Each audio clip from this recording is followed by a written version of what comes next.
অবশেষে আইএল টি-20তে দল পেলেন সাকিব আল হাসান।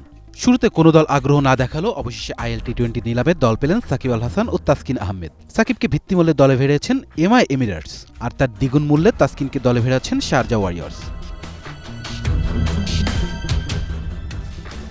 আগামী ডিসেম্বরে মাঠে গড়াবে আইএল টি-20 চতুর্থ আসর। তার আগে সংযুক্ত আরব আমিরাতে বসছে নিলাম, যা সামনে রেখে 10 সেপ্টেম্বর পর্যন্ত নিজেদের নাম নিবন্ধন করার সুযোগ পেয়েছিল ক্রিকেট। সেখানে বাংলাদেশ থেকে নাম দিয়েছিল সাকিব ও তাসকিন। এদিন নিলামের শুরুতে দুজনকে নিয়ে আগ্রহ দেখায়নি কোনো দল, তবে শেষ দিকে এসে দল পেলেন দুজনেই। সাকিবকে তার ভিত্তিমূল্যে $40,000 দলে ভিড়িয়েছেন এমআই এমিরেটস, আর তাসকিনকে দলে টানতে শারজা ওয়ারিয়র্সের খরচ হয়েছে $80,000। এই দুজনের বাইরে আইএল টি-20 আসন্ন আসরে খেলবেন টাইগার পেসার মুস্তাফিজুর রহমানও। নিলামের আগেই তিনি দল পেয়েছিলেন, তাকে আগেই নিবন্ধন করে রেখেছিলেন দুবাই ক্যাপিটালস।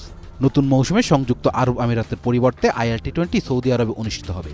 এ বিষয়ে আইএল টি-20 এক বিবৃতিতে লিখেছে, এসিএফ পুরুষ ও নারী উভয় বিভাগের জন্য সৌদি আরবে আনুষ্ঠানিক টি-20 লিগ হিসাবে অনুমোদন ও স্বীকৃতি দিয়েছে। এই মাইলফলক উপসাগরীয় অঞ্চলে ক্রিকেট বিস্তারে আইএল টি-20 এর প্রচেষ্টা আরেকটি গুরুত্বপূর্ণ পদক্ষেপ। Rezan Islam, B sports.